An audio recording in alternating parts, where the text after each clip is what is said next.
Түркістан қаласында 1500 жылдығы болды. Сол 1500 жылдық болғанда бүкіл әр Қазақстанның түкпір-түкпірінен облыстан қазақтар келіп жиналып, Қожа-Ахмет кесенесінің басында үлкен мерейтой болды. Сонда жақсы тарихтар көтеріліп, әңгіме қозғалды.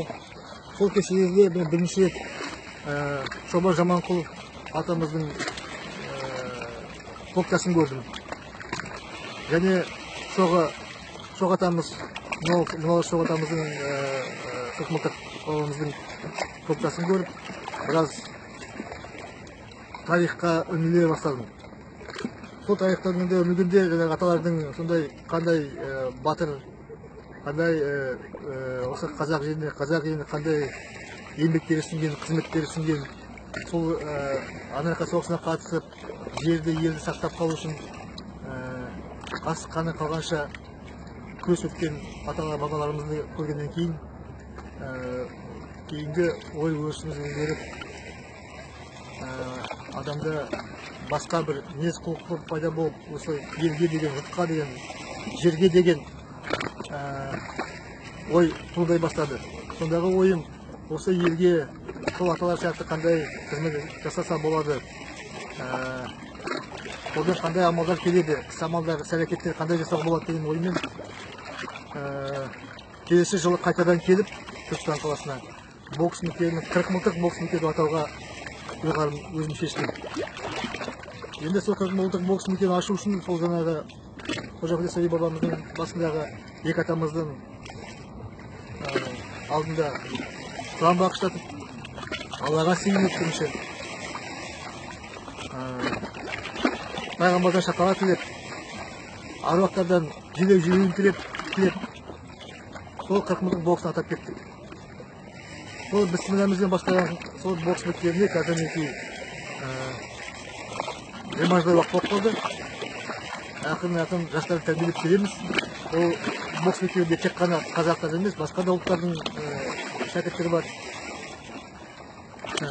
Өз дәрежесі көтерілгеннен кейін оны біз үлкен жоғарғы білімді мектептерге береміз. Оны республиканский сбордарға қатысып, жоғарылап кете береді.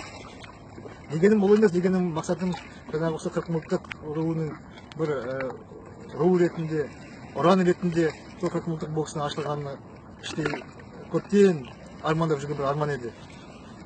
Сол, бірақ енді айта кету керек, сол бұл кездерде бәрін аш, бол дегенде болағатын нәрсе емес қой. Бәрінде алдында кедергілер туындады, неге олай аталады, неге олай болады деген сияқты. Неге басқаша бұрынғыдағыдай орыс жаттар не қоймайсыңдар деген де болды. Шенеуніктердің айтқан сөздері болды. Дегенмен де сол бірте-бірте соны дәлелдеп, солай болды. Бұл аталардың жолы, аталардың аты, ешкім мұны ойлап тапқан жоқ. Бір тайпа, бұл елдің, рудың, батырлардың жалғасы деген сияқты осы мектеп құрылып кетті. Енді сол жылдардан бері мінекей біраз өзгерістер болды, жақсы жаңалықтар болды, тарихымызды таразыладық. 2008 жылы осы Ақтау қаласында чемпионат Қазақстан болып, соған шәкірттер әкеліп, соны жарысқа келіп қатыстық. Ақмола облысының сборный командасымен. Сонда жарыс арасында бір-екі ағайын келіп, ойбай осында бір Ақмола жақтан, Астана жақтан Қырықмылтық бокс мектебінің түлектері келіп жатыр екен, жақынырақ танысайық, кімсіңдер, қандайсыңдар деген сияқты әңгімелерді сұрастырамыз деп менімен табысты. Оның ішінде белгілі спорт шебері, күрес майталманы,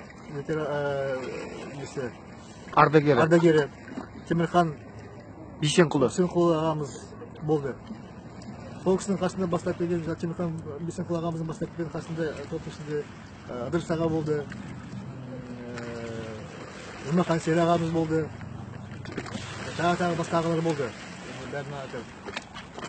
Сөйтіп, сол күннен бастап бізде қызықты сұрақ туындап, бірімізге деген қызығушылық, қалай, қайдан, қай тектен, қанша үй ішіндер, қанша отбасысыңдар деген сияқты сұрақтар туа бастады. Бірақ мен дегенмен де өзімнің білгенім, ол кездерде мен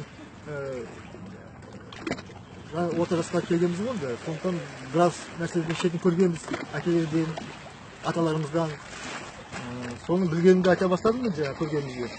Сол кейбір бір жылдары 80 жылдың алдында екен Олимпиаданың 79 ба 80 ба сол жылдары болса керек, әкем білектен маған айтқаны бір балам осы Ырғыз жағына қарай барып қайтсақ екен, соған бір көлік тапшы, соған бір үлкен проходимый машина керек деген сияқты әңгіме айтқан еді. Сонда мен айтқам, ол жақта не істейміз Ырғызда дегенде, Ырғызда біздің бір ескі қорым бар еді деді. Ескі қорым деген сөз біздің тілде зират. Сол ескі зиратты тапсақ, сонда бір өзім бір іздегенім бар еді деді. Өзің жаспыз ғой. Сосын жақсы барамыз деп, әне мінезімен содан қалып қоя берді.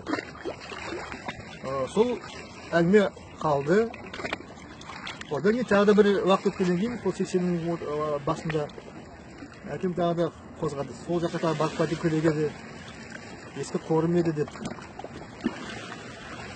Сосын мен айттым, ескі қорда зират көп қой, қайсысын табамыз оны? Жоқ, ең ескісі деді, ең көнесі. Жақсы, онда бір барарымыз деп, соны тағы да кейінге қалдырып. Сосын бір күні сұрақтан қызығып, сол жақта не бар тағы дегенде, бізде ол жақта еще не бар деді. Мынау Қарақұмалта Қаражанбас деген не бар ғой қазір? Кен орны бар. Иә. Сода атыға ауылдың аты Күлсары. Күлсары деген жақта да біздің туыстар болуы мүмкін. Күлсарда, иә. Сосын жақсы екен, әдемі екен деп, соны бір күні барармыз деп, сонымен тағы қалды. Сонымен жылдар өтті. Одан кейін мен оқу бітіріп әскерге кеттім. Одан кейін әскерге келсем, әскерден келген уақытта уже әкем уже давлениемен ауырып, кішкене ауырып қалыпты. Содан көп ұзамай әкем 91 жылы қайтты. Содан бұл әңгіме біраз уақытқа дейін қозғалыссыз қалды. Сол бетіне өте келе жаңағы Түркістанның 1500 жылдығына барғанда аталарымыздың көктасын көргенде жаңағы ой қайтадан туындады. Ол кісілердің тілеген армандары осы ма екен, неге айтты екен, ол жақта біздің кім бар екен, іздеу керек па, әкенің өзінің бір тағы қалған ұрпағы бар ма екен, әлде тағы басқа бар ма екен деген сияқты ойлар туындай берді.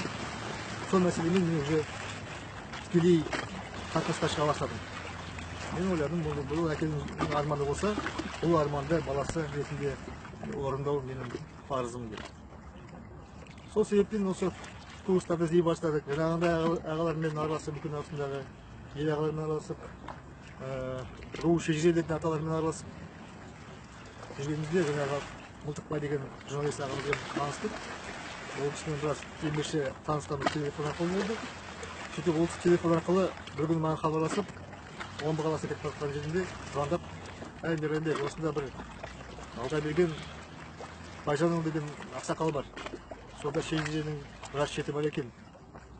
Соны сенімен талқылағым келеді, соны саған көрсеткім келеді. Соны бір кездесейік деген сияқты әңгімелер айтты.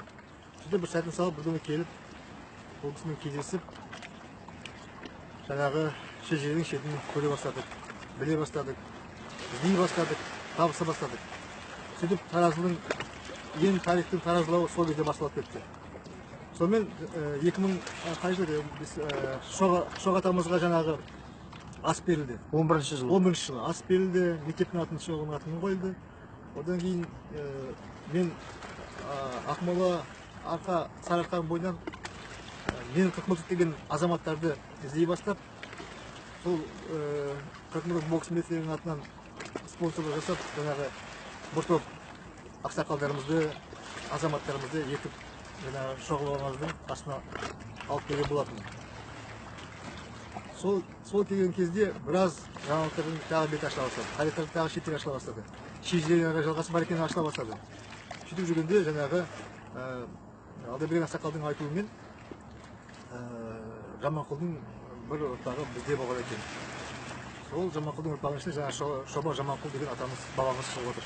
Ол кісі Шоба Жаманқұл бабамыз 1701 жылы туылып, 1778 жылы қайтқан екен Америка соғысында.